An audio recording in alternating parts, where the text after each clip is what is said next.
everyone, today I'm going to teach you how to make lanyards. So what you're going to need is 2 colors of lanyard string. You're going to cut each string so it is the length of your arm. So from your fingertips to your shoulder, go ahead and cut that. And then just make the other piece the same size.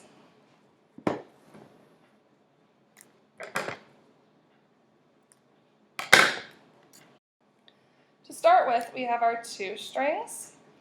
I'm going to overlap them in the middle, and I need to now start my lanyard. You might need a parent's help with this. So what I'm going to do is I'm going to take my thumb, I'm going to lie it in line with one of the strings.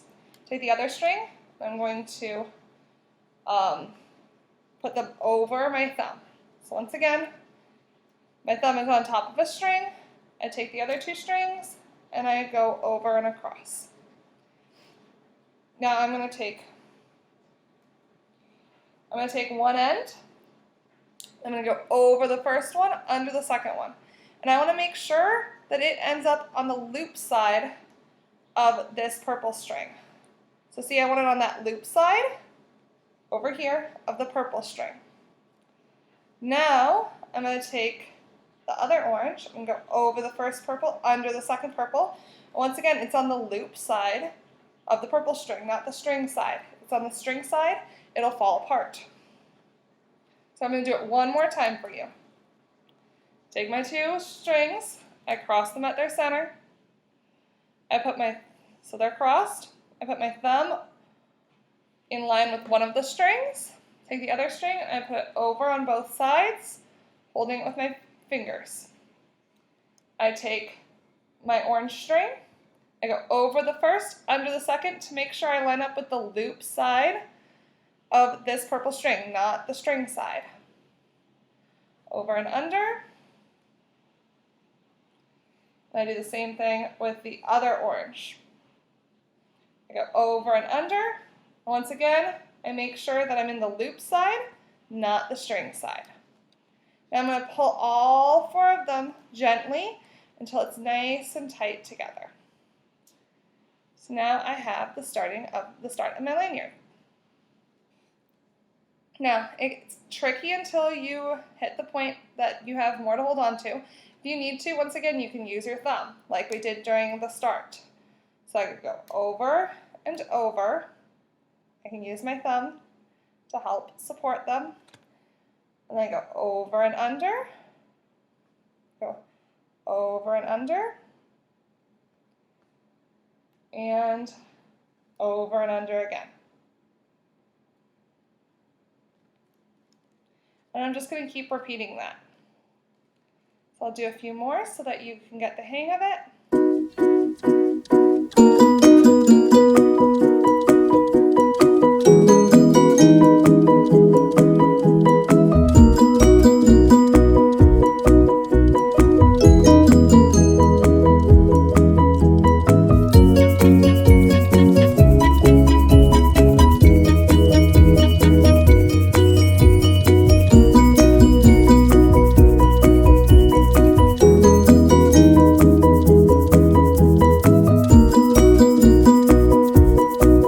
Using my thumb. I'm going to make my loops, pinch them on the sides. If you want, you can still use your thumb. I'm going to keep going over and under.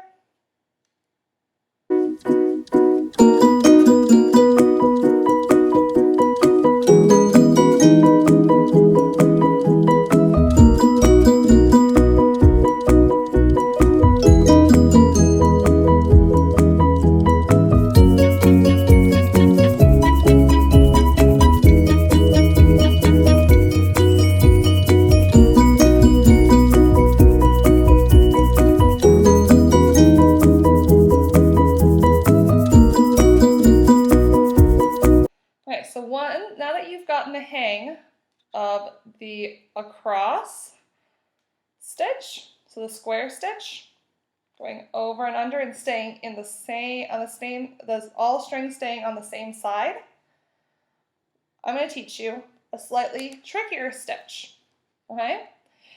So once you practice the first stitch a bunch and you feel comfortable with it, then you can move to this other stitch. So before, we took our loops and we created them by going across. This time, we're going to take it and put it on the other side of its partner. So instead of being over here, we're now on the other side of its partner. So it's on a diagonal. We're going to do the same thing with the other one. So do you see how I'm creating these diagonals? Now I'm going to take my orange one, I'm going to go over and under, and it's going to end up on the opposite side. So it started on this side, it's going to end up on this side of my lanyard. So I go over and under. I'm still staying on my loop side, not my string side. I go over and under. This is what we call circle stitch.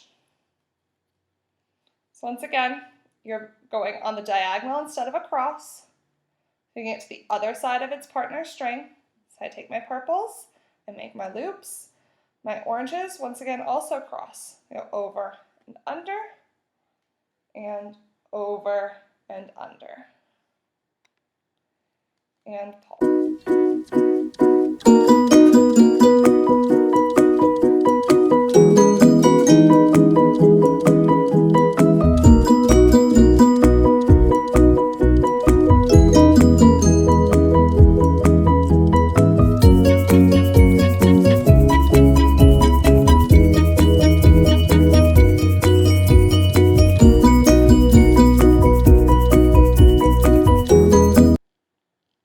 So now if we look at the side, this part where it stays the same color on the same side, so I have an orange side and a purple side and an orange side again, that is from my square stitch.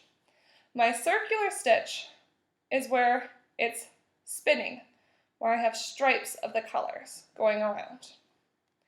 The one last cool thing you can do with this is that if I throw, it's twisting in this direction. If I throw a square stitch in, so I do my normal square stitch,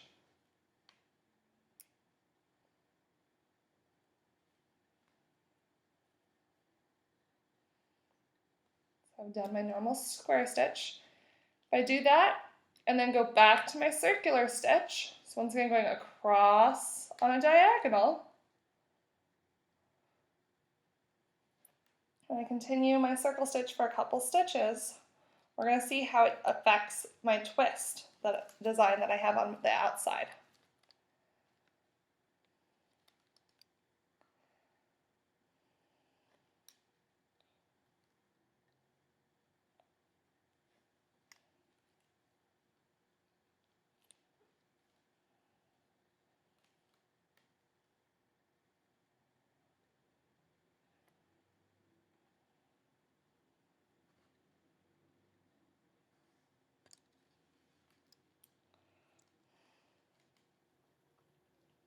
So now if I look at it, see, it was twisting in that direction. I had my square stitch, and now it's twisting in the other direction. It's just a fun thing you can do with it. So go ahead and keep practicing those 2 stitches with these 2 strings, because in a few weeks I'm going to be teaching you how to do it with 3 strings. Have a good day, and stay tuned for more fun craft activities at Roper Summer Day Camp.